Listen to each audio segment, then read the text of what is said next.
Once you add the sand to it, that's upwards of 30 CFS running down the tailings line to the tailings facility.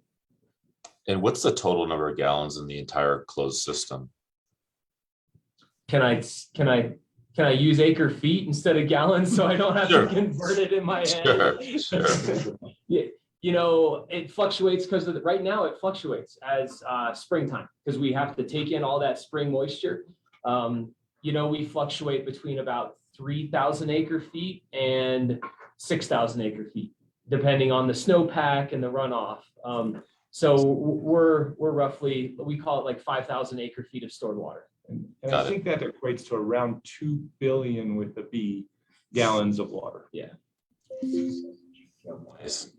And the treatment plant is 600 gallons per minute, right? Like I mentioned, the limits currently imposed in the draft permit are 600 gallons a minute out of the mill and back up to East Branch. That's just one example of one of the limits that is currently drafted, is limiting the circular flow of water to 600 GPM anywhere in the system. You can't, I mean, we can't concentrate moly at 600 GPM. You'd have to operate your plant or your mill at what, 50% capacity? Oh, 0%. You couldn't even turn on one mill. Well, that's not enough water to even turn on a single mill. What are the other stakeholders saying? You mentioned that you've been talking to Trout Unlimited and a lot of other Grand County. Yeah, I mean, we've had a lot of great kind of conversation meetings with them over the last few years, and most of that was before this draft discharge permit came out. And so the discussion was really around trying to inform and kind of just about and discuss about the technology and why we needed the treatment plant and what we were planning to do around the treatment and discharge to the Williamsburg River. So we described our processed water system and the water balance and those aspects around the need to then treat and discharge that excess water, but never in the context of, well, we need to somehow improve the water quality within our processed water circuit. And so we do, we'll see kind of where some of those discussions lead as we engage different stakeholders kind of with this new information and new permitting process in front of us. But the conversations have been good. I think it's more they've been happy. We've been reaching out to them early on, describing the system, explaining the process, and so that they can better understand it if and when they may want to engage from a commenting or just be comfortable with what the plans and the processes are as we begin to construct and then operate a water treatment plant at the mill. I'd also echo that, you know, as with our relationships with you, our stakeholders, we do have a good trust with our stakeholders. We've built these relationships for a long period of time. And so, you know, coming to them, they, of course, like anyone that, partners with us, they don't want to see this hindering our operations. There's a balance to everything. We support a lot within the local communities, as everyone on this call is aware of. And so it's just finding that balance and understanding that we plan to meet both of it, that we can achieve high quality water standards and produce responsible molybdenum. And most of our stakeholders are incredibly supportive of that and just want to make sure that is the case, that we are able to do that. And so that's pretty much the general gist of what I've been hearing when talking through our issues. And are there any stakeholders who are supporting these heightened regulations? Support, we haven't seen. Yeah, so I guess we may not know kind of the level of engagement one way or the other kind of until the public comment period it comes to an end, and then those comments are published. So we have been reaching out to different stakeholders and trying to understand but I don't know if we have a good understanding to say one way or the other at this point in time. Okay. Is there anything else that we need to know about? No, we just wanted to thank you for your time. And again, if you do want me to send summarized bullets, because I know this was a lot of information that you received, more than happy to. And so I could do that as a follow-up. But we appreciate you considering a letter of support, and just reach out if you have any questions for us. Yeah, Thank- that's it. Again, agree. Yeah. Yeah, thanks so much for the time. Appreciate Yeah, all the thanks great for- questions. Thanks for bringing this to our attention. And I know Peter has sent a couple of chats that are visible to everyone. I think this is a work session, so we're not able to take any action. Right. Peter mentioned that one of the things that we could do is to essentially give staff direction to draft a support letter, knowing that we could then later evaluate it and actually take action to decide whether we wanted to approve it or not.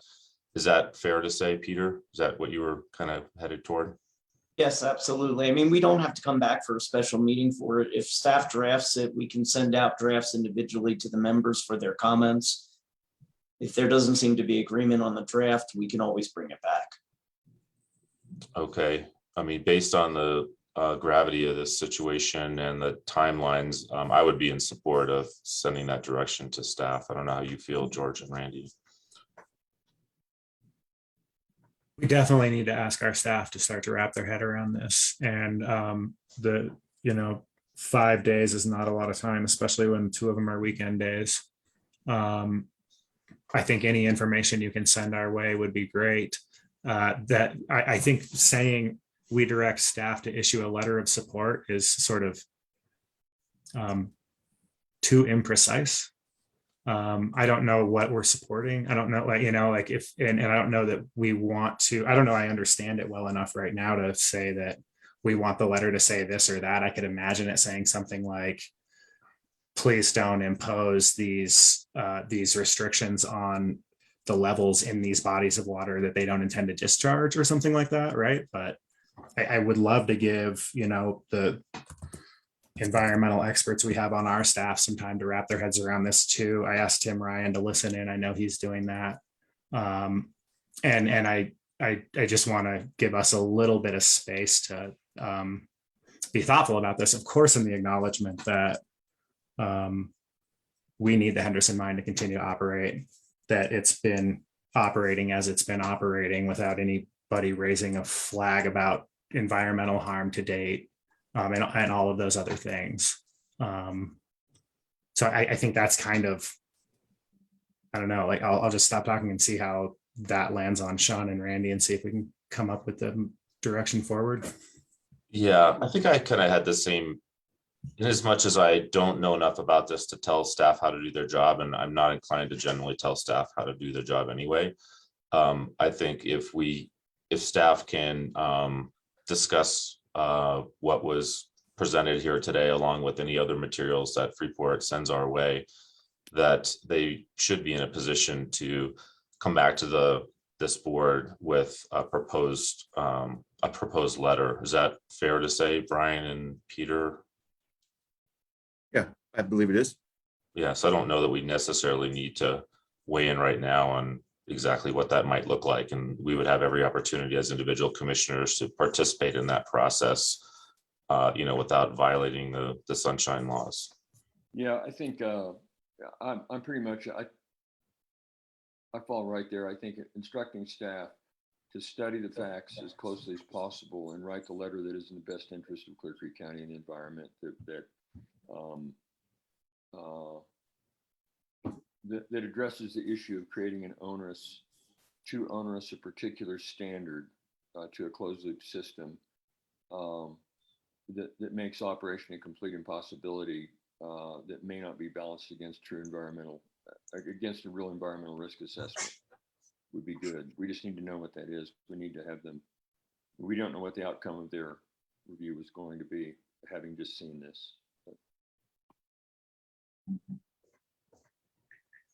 I'll get you our summarized points to you as soon as possible. So I appreciate your time, commissioners, and the board for allowing us to speak with you this morning. Anything else, if we can help or answer questions, you'll feel free at any time to reach out to any of us. Thanks again for putting this on our calendar. I'll just say I always appreciate the environmental stewardship and community engagement and partnership that Freeport has demonstrated throughout my time here. And, I'm certainly hoping for the best outcome here. Thank you. Yeah, and we'll push hard to be sufficiently responsive, I think, to this. Thanks, commissioners. Thanks. Should we- Go Do we ahead. just leave the meeting, or how would you like us to do I this? think Debbie can gently kick you out. Okay. Thank you. Take care. Have a All right, great thanks day. again. Yeah. Bye-bye. So we do have another agenda item related to housing. I don't have it on my screen right now, but I think Amy might have been the presenter. Is that correct? Actually, no. I do not. Yeah, we need to bring Amy over, and if Jonathan Kane from Idaho Springs. And while that's happening, I'm going to excuse myself for like 2 or 3 minutes. I don't see Jonathan Kane. No, I don't think he's here. Okay. We're going to take the same opportunity that Sean just did, right back. Okay.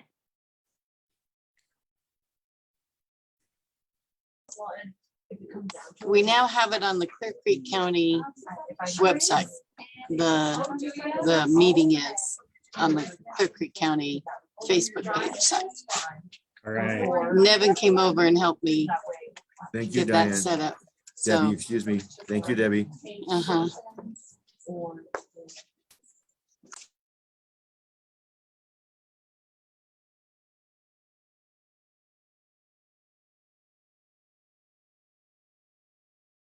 Courage and grace under fire over here, Debbie.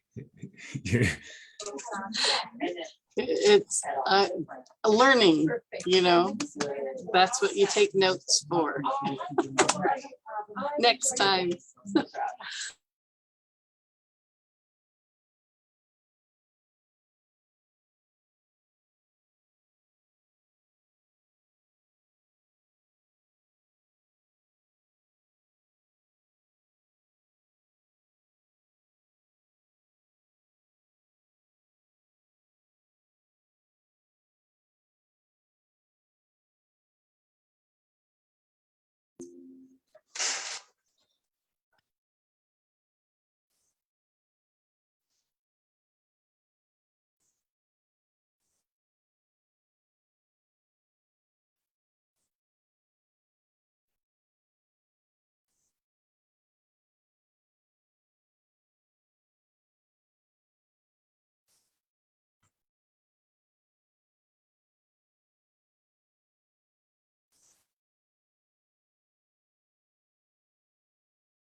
I'm ready when you are, Sean.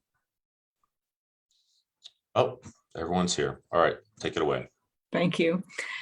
Good morning, commissioners. Today we're looking for action on on a resolution that we can include with a grant application that we are preparing in collaboration with the city of Idaho Springs.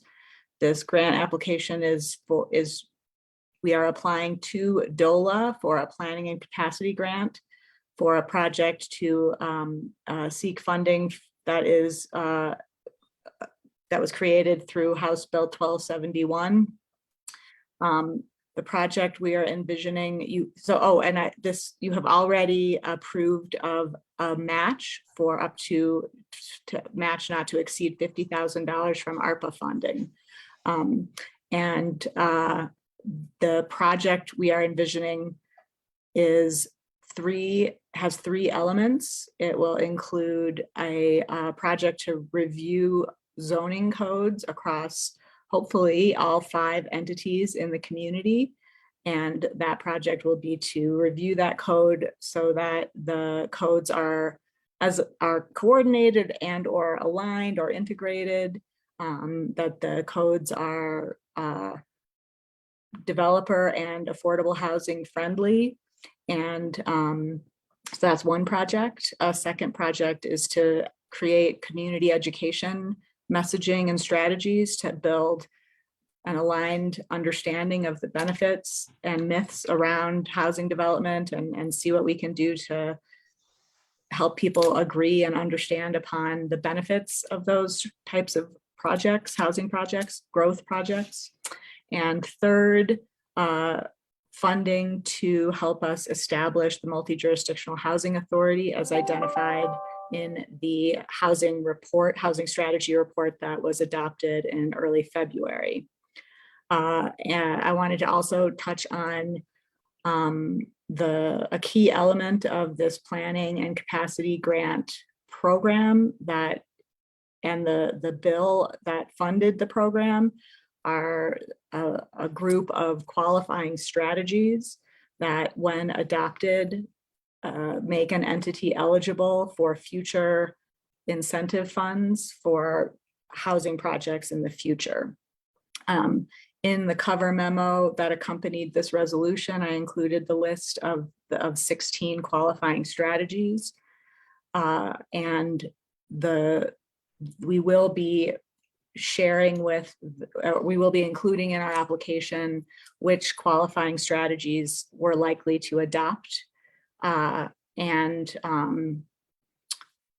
of the qualifying strategies those boxes are sort of checked with the elements of our housing strategy recommendations, specifically the establishment of a multi-jurisdictional housing authority and the recommendation in the housing strategy to prioritize public lands for housing when appropriate. Sorry, a quick question. Yeah. I'm looking at the actual draft resolution and maybe I'm missing it, but I don't see anything. Well, hold on a second. To found a multi-jurisdictional housing authority, is that supposed to say fund? Found, it is to found it. Oh, like create? Create, yes. It would also create funding to identify to help pay the initial executive director. We don't know yet exactly what that's going to look like. One of the conditions that we're working under here is a very, very, very short time frame. We're really just putting this whole grant together in about a 2-week period from when Idaho Springs approached us to the grant deadline, which is March 14th. Is the multi-jurisdictional housing authority essential to the grant application for DOLA?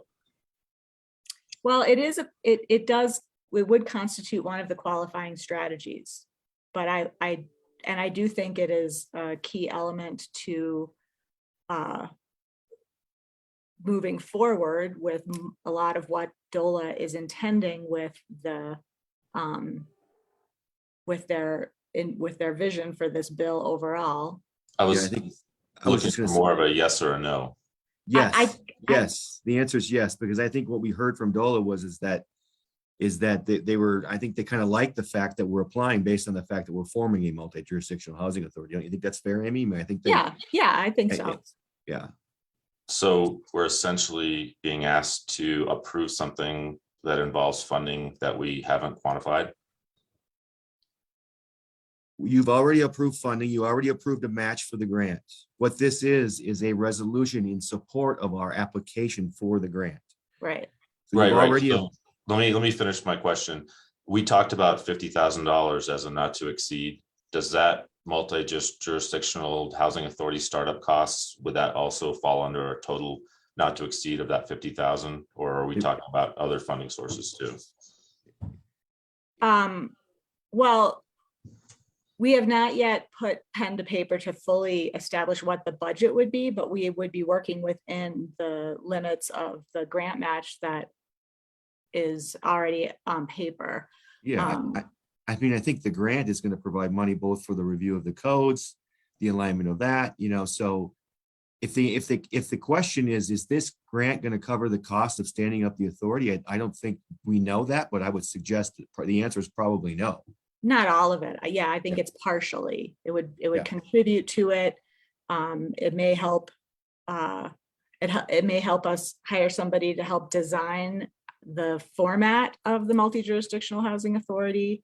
But we're not there yet. But we do think it's important to demonstrate and commit to demonstrate our commitment to this process and this part of the project as per the housing strategy report. So I think I'm more confused now than I was before, because we were originally talking about $50,000, and what I'm hearing now is if we approve this, we're putting the taxpayers on the hook for an unknown cost because we haven't quantified it yet, or am I misunderstanding that? You're misunderstanding. This is to apply for a grant that if we receive the grant, then that would be where the rest of the money is coming from. We just don't know yet what the budget is for what we're asking for in the grant exactly, and how much.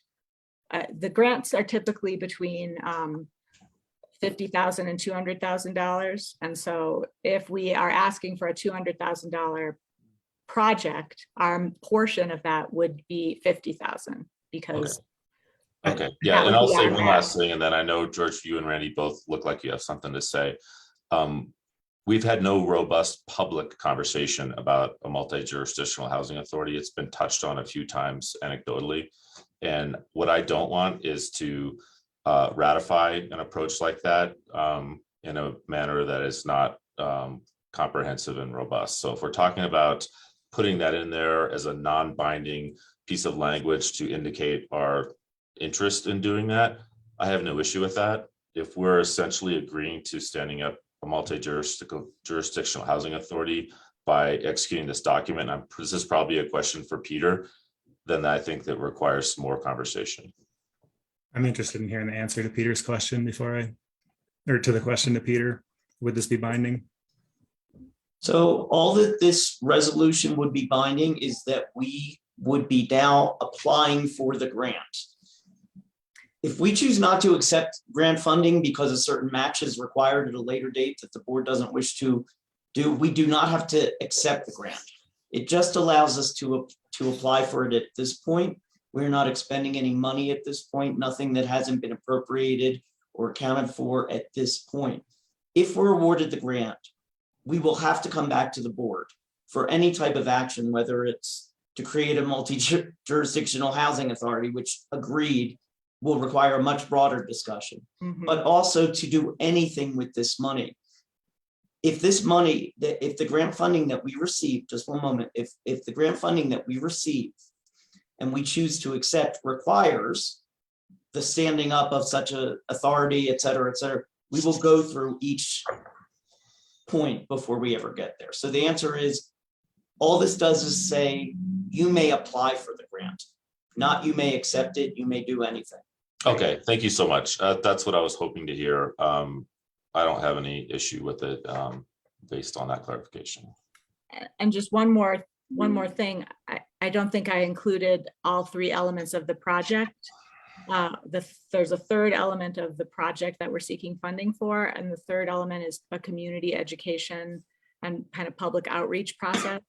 And we hadn't necessarily been framing that as, you know, to get input on whether or not we should do a multi-jurisdictional housing authority, but that could be part of the process. What we had in mind was responding to one of the recommendations of the housing report around the role of public opinion, that how that can sometimes sort of knock a project idea off its feet late in the project, because maybe the community isn't aligned in how to think about a housing project. And so we were thinking about a community education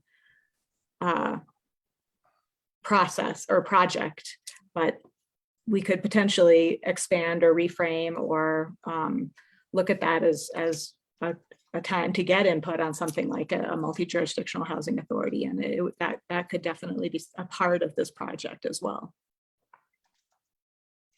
Perfect. Okay, well, I'll share my opinion, I guess, kind of in an answer, just my answer to your question, Sean, is the inclusion of the multi-jurisdictional housing authority in this grant application crucial? My answer is yes. I think that this board, I don't think it's accurate to say that we have not discussed this except for anecdotally. We've been talking housing since I came into office. We've gone through a long process of deciding, since at least when I came into office. I'm not aware very well what you guys were talking about before that. I know you got some good work done, Randy.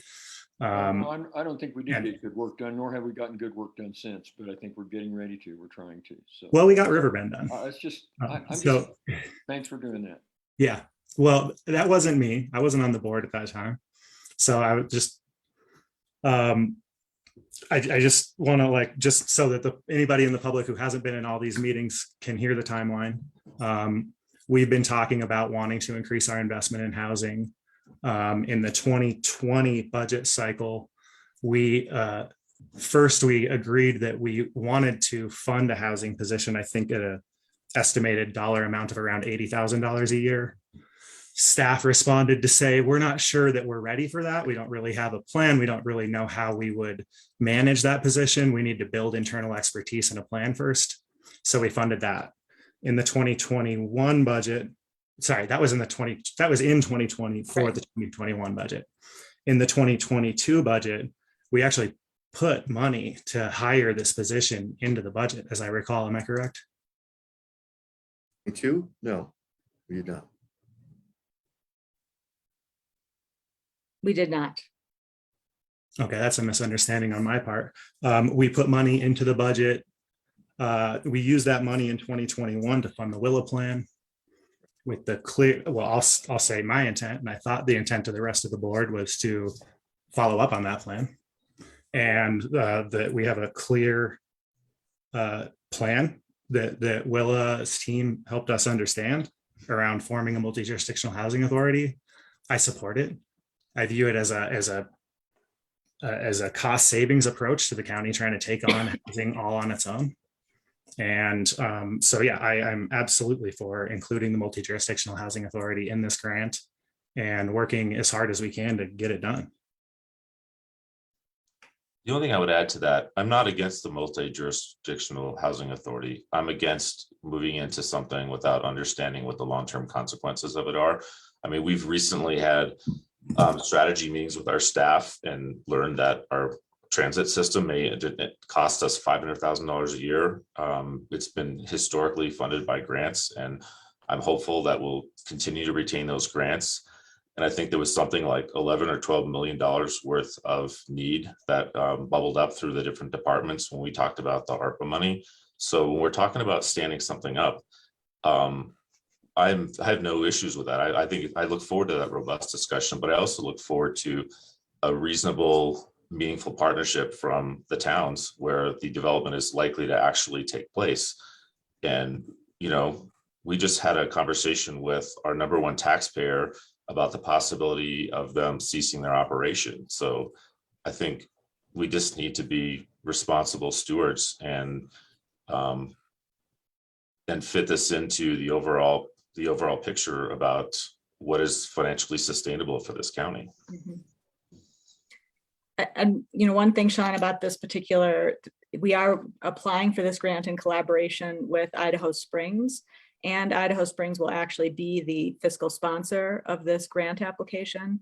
So this is an example of really working side by side with Idaho Springs, and they are stepping up to take on that role of fiscal sponsorship, which does mean that they're out front on this, and they did bring it to us, and so they are helping to take a leadership role in taking on a lot of the goals and elements of the housing strategy report. And I think that bodes well for it really becoming a community-wide collaborative effort.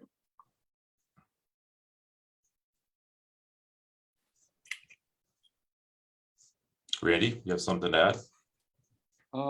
Yeah, my only concern was, I think generally we are in violent agreement about almost every piece of this.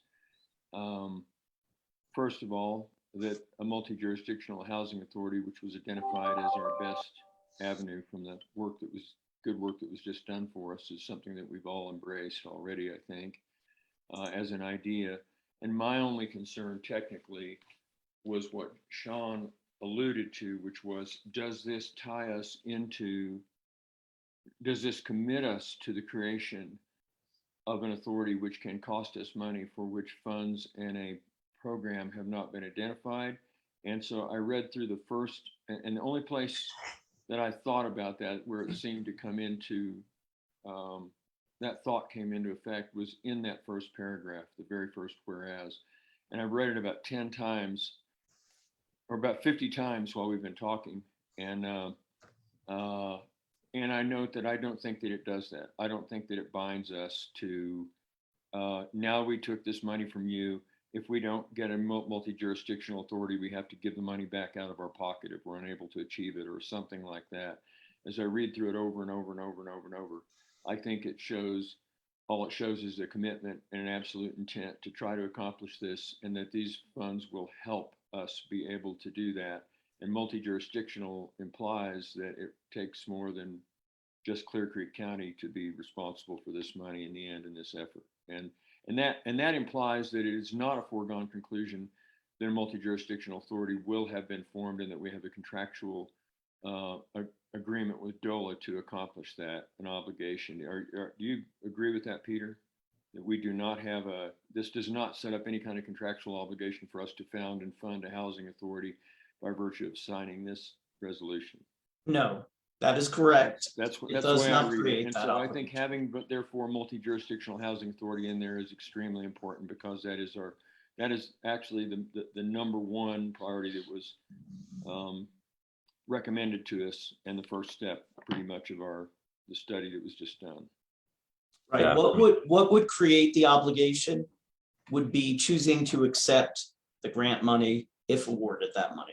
Then we would have to examine that we met the various criteria required by the grant, or we'd have to give the money back. We need to be clear here. So DOLA indicated to us, we do not need to choose the qualifying strategy. So forming a housing authority can be a qualifying strategy. A land bank can be a qualifying strategy. Using public land can be a qualifying strategy. So we will be writing into this grant, these are the items that we're going to be considering as we embark on this effort. So I don't think actually what Peter said there was actually accurate.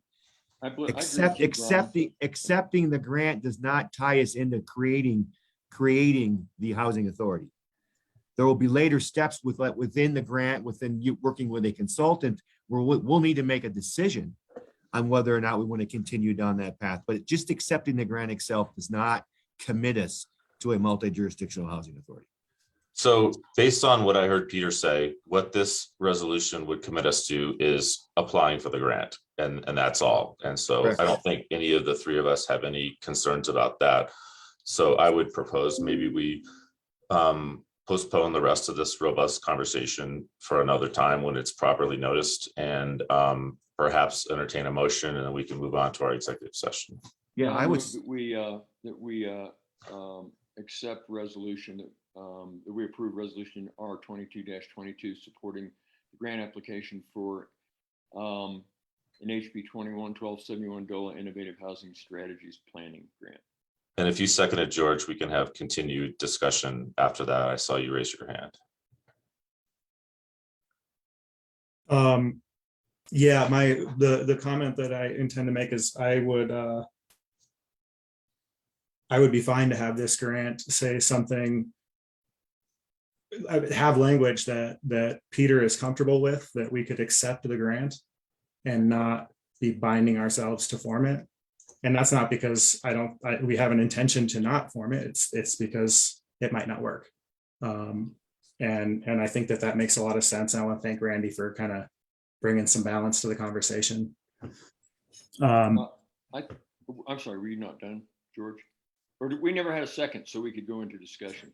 Well, we don't have to second before we go into discussion. I prefer to hear your response. Yeah, I think that's fine. I mean, my own read of this is kind of like Brian's. I think we could accept the grant and not have to give the money back if we were unable to achieve in this phase the foundation of that multi-jurisdictional housing authority. I think the wording of that paragraph, it's pretty implicit that this is an attempt to try to make something happen, and through a number of different strategies in order to get it done.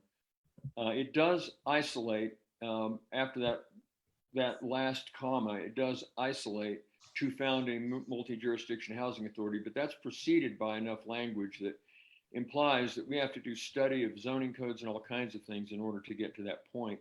And I think that if we accept the grant, we qualify strategies, we come to conclusions that allow us to make this effort. It could be we're on the way to a multi-jurisdictional housing authority, but it doesn't get us all the way.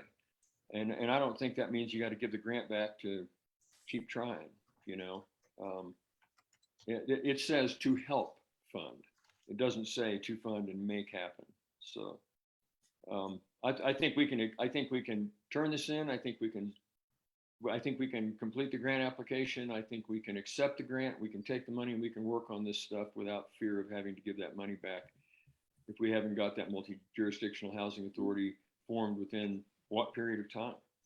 There's not even a time period that says we've got to get this done. So someday is implied, I think, if you don't put a deadline on it. We're talking like we've already won the grant, right? I mean, basically what we're entertaining now is just applying for the grant. Should we be awarded the grant, we can have another conversation about that. Yeah. And I also agree with George that if there is some word in here that needs to be tweaked in order for Peter to agree with what Brian and I have basically said, as here we are, we're not lawyers and we're giving unsolicited legal advice. But at least we can't lose we won't lose our license to practice law since we don't have one. But if there's a word that needs to be tweaked by Peter to make him happy with it and agree with us, then I'm fine with that too. I think that was George's implication. Yeah, and I've got another question, because I know there was some internal discussion about including the pursuit of a combined building department. Can staff explain the reasoning behind it ultimately not being included in this grant? Well, that could be a part of some of the qualifying strategies that we might explore. And that might be one of the items that we may mention that as one of the qualifying strategies. That wouldn't be a project of the grant specifically. But some of the qualifying strategies that are from the list that we might be exploring might be numbers 1, 10, 12, and 14. But the idea of maybe looking at a unified building authority that could potentially be sort of a sister organization to the housing authority and possibly serve as a revenue stream that could partially support a housing authority on an ongoing basis, could be an example of a qualifying strategy under number 16. The the use, utilizing an MJHA would be an element, a qualifying strategy that would be under item 16 as well. So, but one thing this is a small note, but there's actually a character limit on this section of the grant. So we will have to, actually be fairly judicious in what specific information we include in this section of the grant describing the specifics of the project and the qualifying strategies that we'll be exploring. But those are some of the things that we would be mentioning, but we do intend to touch on that if space allows. Okay, thank you. And then just, I hope this is my final comment because I know everybody else is trying to get out of the room here. Well, I don't mean it like that. We all have stuff to do. So item F, I'm trying to walk that over to the numbers. With respect to water utility charges, item number 6. The second part of that and the creation of expertise in water utility matters dedicated to affordable housing projects is of interest to me. I just kind of want to throw that out there. I'm not like asking for direction or anything like that. I have a question. I do not see that in the agenda backup. So are we referring to the grant application itself? Does everybody have a copy in front of them? I'm referring to the board agenda background, not the grant application. It's in the memo. The It's in the memo, Oh, the I see memo, what you're Peter. talking about. Sorry. I just want to make sure you weren't talking about the application. Yeah, no, I haven't seen the Holding it up. application. Okay. So, and then my only other comment, I think that the items that staff mentioned that would be interested in, I agree with. And then I just want to note that items B, C, and D, that would be 2, 3, and 4. Yeah, it's well established that those items can be helpful. I don't think that this is a great time for us to prioritize those. And I think it's because anytime we see a land use process in Clear Creek County, a lot of the comment is around the speed associated with our existing processes, right? and displeasure with that. And so I just think we have some work to do with the community to build, enough of a shared understanding of these processes and the goals behind them, and not understanding, but support that something like that would be welcome. And Yeah. that's the sum of my comments on these strategies. That was my feeling as well with those, that once our processes are a little bit more smooth and buttoned up, we can start looking at things like that. So Peter, based on the conversation you've just heard, do you feel like there's a need to modify the resolution? I really don't see a need to modify the resolution in order to accomplish what we are trying to accomplish here. Okay, great. Well, that said, And Randy's motion. I'm sorry, you said you seconded the motion? Okay, thanks, George. All in favor, say aye. Aye. Aye. Opposed, same sign. Motion passes. I believe that's the end of our published Thank you. public agenda. Thank you, Amy. I believe we're moving into executive session. I got that wrong last night, though. You are correct. We have one executive session that's on the agenda. Okay, perfect. So the board moves into executive session to discuss the following matter. Pursuant to CRS 24-64024E for the county attorney to meet with the Board of County Commissioners for the purposes of determining positions relative to matters that may be subject to negotiations, developing strategy for negotiations, and instructing negotiators with regard to a new intergovernmental agreement with the Clear Creek Fire Authority. I also would just like to mention before you do anything that we will return after the executive session. Second. We have a motion and a second. All in favor, say aye. Aye. Aye. Opposed, same sign. Motion carries. The board will now move into executive session. No written minutes will be kept and no decisions will be made. I assume. Looking for the Zoom link, right? I am sending the Zoom link now. Debbie, See you Debbie? there. did Beth tell you what to do here? You're just keeping this meeting open while we go to the other one? Yeah. Okay, all right. All right. See you in a little bit.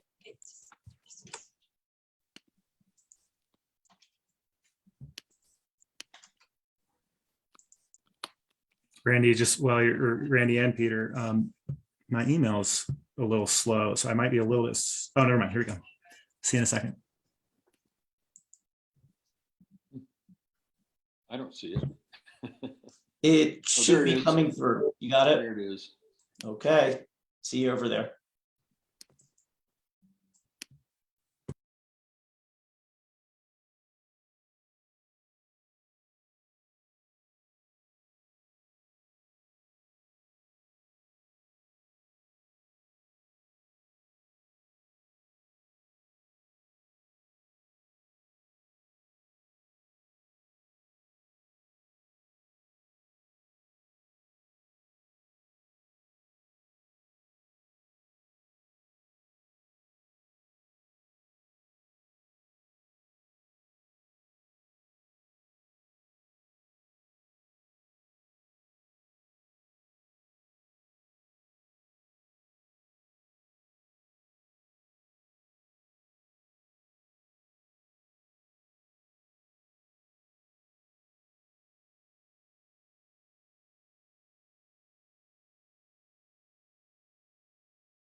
Nice work, Debbie. It's not an easy transition to do this back.